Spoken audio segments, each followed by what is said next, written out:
staged UFO attack on Earth. We have been preconditioned by all the media for the past couple of decades to slowly but surely start accepting the existence of aliens and UFOs.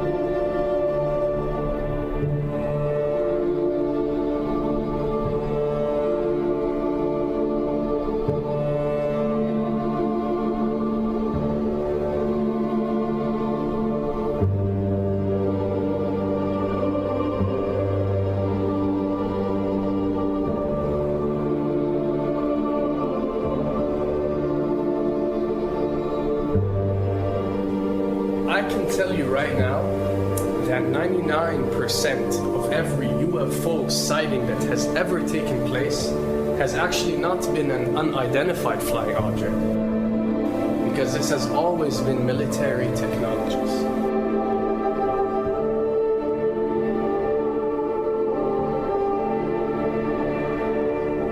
Another thing I'd like to point out is surveys and questionnaires. You know, we get surveys and questionnaires all the time, sent out by the state or by the government or by our rulers and our officials and so on and so forth. Do you really think that these ruling powers care about what you think? Do you really think that they're waiting to ask you and receive your answer before making a decision? What happens with these questionnaires is that they are released. For example, what country do you think the US should attack next? And if it yields back results like 70% of the US population believe Iran is the next country that should be attacked, this is actually a study conducted for the effectiveness of the media propaganda that they are using. So when they get such results, they look at it and they be like, all right, amazing. Our media propaganda is working. We are purposely trying to manipulate people to think that Iran should be the next one, and check out the survey results. We're doing a great job in propaganda. That's what it's all about. And if the results come back and they aren't up to par, so let's say 20% want war with Iran and 80% want actual peace, they say, okay, so now we have to go and rework our media propaganda and make it more effective so these percentages change. Why am I saying this? Because of the UFO phenomenon. Since the 60s, the amount of people who believe in extraterrestrials have skyrocketed, and they're only increasing day by day in our modern world. This only confirms the success and the plans that are taking place to first manipulate you to believe in UFOs, and second, to conduct a UFO attack that is going to force the whole world to unite to fight off this enemy and accept the New World Order.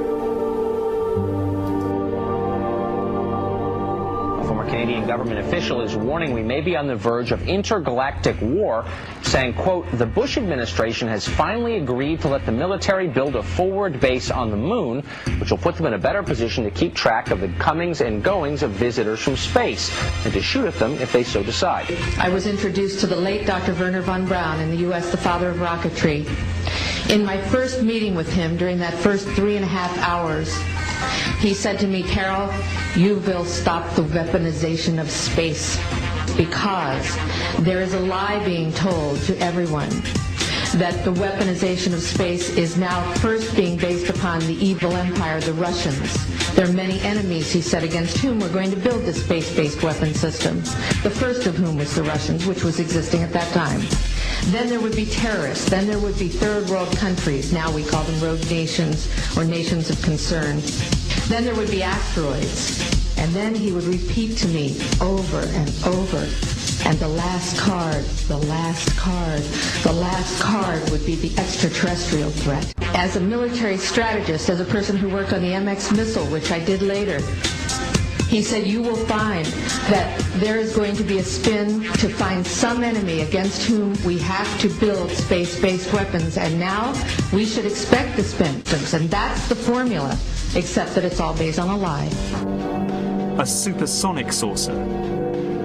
Called the Silver Bug, it was truly revolutionary. The plans show in detail a multi-jet engine craft that boasted amazing maneuverability and speed. It's an intriguing thought that this concept may tie in with the work of the German scientists who brought saucer technology to the US at the close of the Second World War. What was needed were certain cover stories. What do you do when people are spotting aircraft and then telling reporters that they've seen something very unusual flying out of an airbase in Nevada?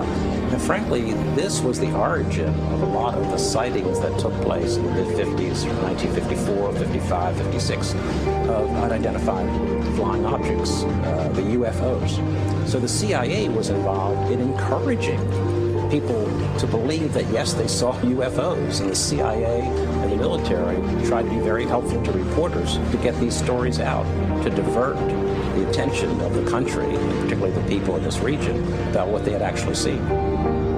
Mexican Air Force pilots capturing on videotape what are said to be 11, count them, 11 UFOs. The Mexican Air Force has released a video that some of you are going to find difficult to believe. A journalist says it shows images of UFOs tracking a Mexican military plane. So what's the truth about UFOs? The story of successive attempts to develop radically new forms of flight, conducted under the strictest secrecy, is inextricably bound up with our relationship with UFOs over the last 60 years.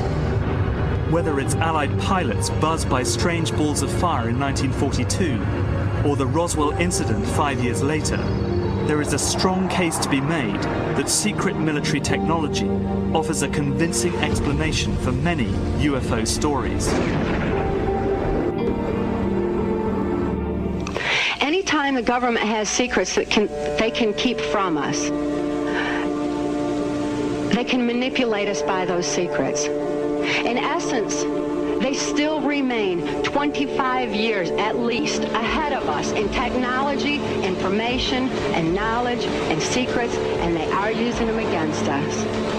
I heard over the years many times over that the plan to usher in the New World Order would be to make all the people in this country and around the world feel totally helpless to prevent the New World Order from occurring, this world dominance plan, by saying that we had been invaded by aliens, so that we would say, oh, please, UN, come in and help us all.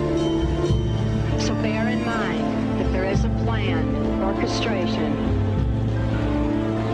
to get people to be submissive through the secret technology and information that they're keeping from you under the blanket of the so-called National Security Act.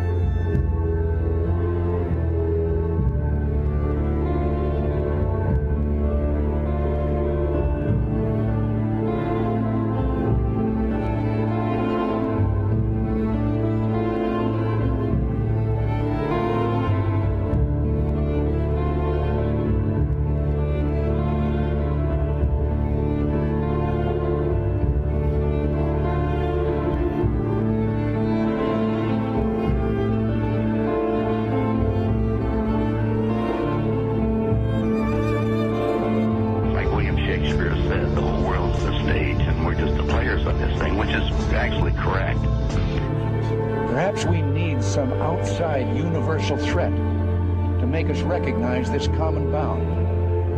I occasionally think how quickly our differences worldwide would vanish if we were facing an alien threat from outside this world.